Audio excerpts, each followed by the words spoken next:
So, bodybuilding is a long-term thing, despite a lot of young people, especially, or just people in general, thinking it's like a short-term thing that you're gonna somehow work out for a few months or a few years. Like, often people don't even think a few years. I don't know. People think that it's way more short-term than it really is. And the thing is about something being long-term, and with it being bodybuilding, is that it's not just about pushing yourself hard and growing your muscles. It's also about navigating injuries and navigating possible future injuries. What I mean by that is, I've mentioned before that if I go to the gym now and say I go to bench press and something doesn't feel good, done. I'm not gonna do it anymore. I'm not gonna it depends on how bad it feels. Like if it's just a little something, yeah, I'm gonna do it one more time, see how it feels properly. But if it's like, this doesn't feel good, and like I know it's more than just a little something, done. No more bench press or chest or shoulders or whatever I know might aggravate it for that day. Taking a few days off, maybe take a week off, maybe take 2 weeks off. But as soon as I get that danger signal, which is pain, that shouldn't be there, done. Not pushing anymore. And when you do get minor injuries, or when you have weak body parts that could be prone to injury, you need to tailor your training to work with that. So for example, I'll use my situation right now. So about a year ago, I dislocated both of my shoulders. And it certainly doesn't go well with having big muscles, because now when I go to scratch my back, a lot of the time I slightly dislocate my both shoulders again. Whether I go like this and kind of like, it's hard to scratch your back when you have big muscles. Hold on a second.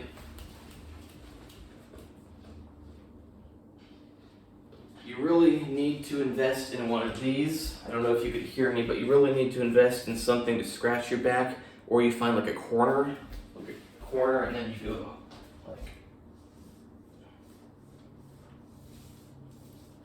If you've got a wife or a girlfriend, you can be like, scratch the upper right side a little higher, a little to the out.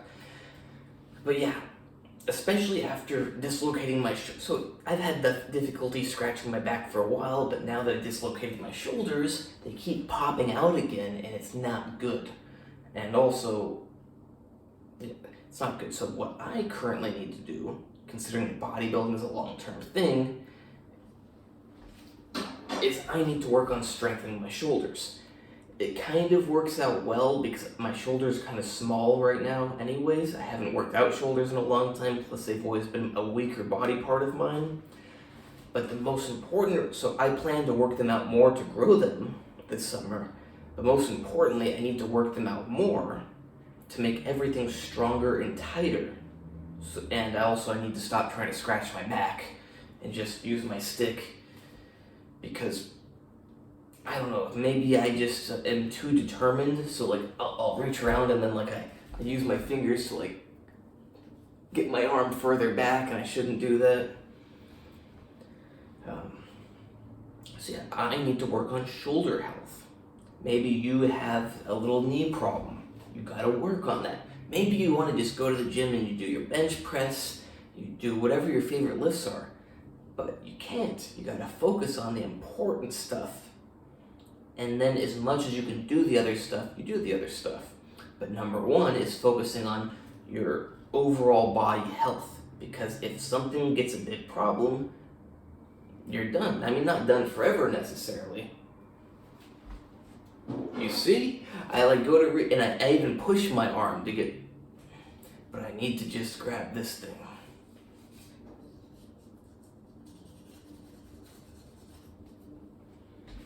I'll keep it in my hand to remind me.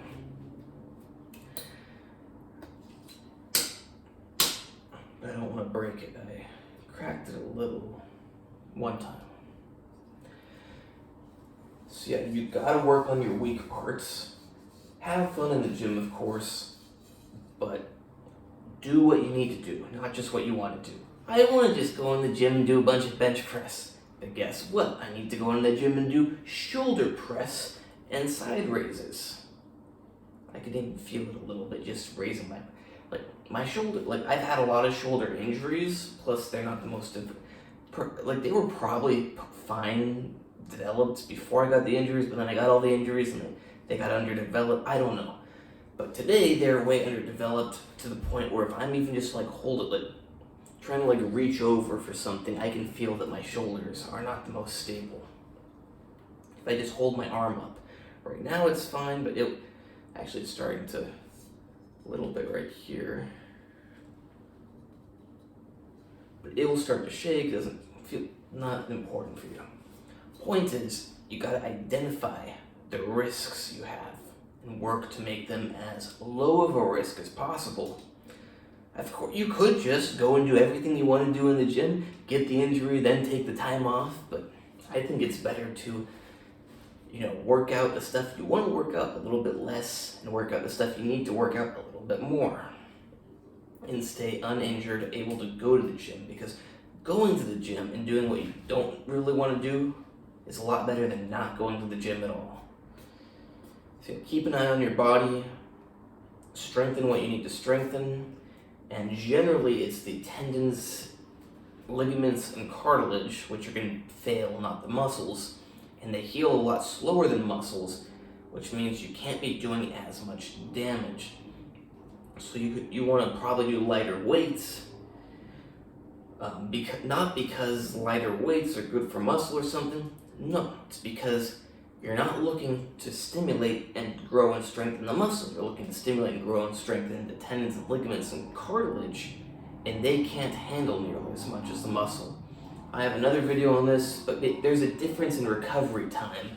Like, muscle recovers really quick for the most part. Tendons, ligaments, and cartilage take a long time. So if you do a really heavy, hard workout, you're destroying the muscle, you're destroying the tendons and ligaments. I don't mean literally destroying, I just mean you really hit them hard. A few days later, a week later, your muscle's ready to go again. Your connective tissue, no. But then you work out again, you hit the connective tissue again, it gets even worse.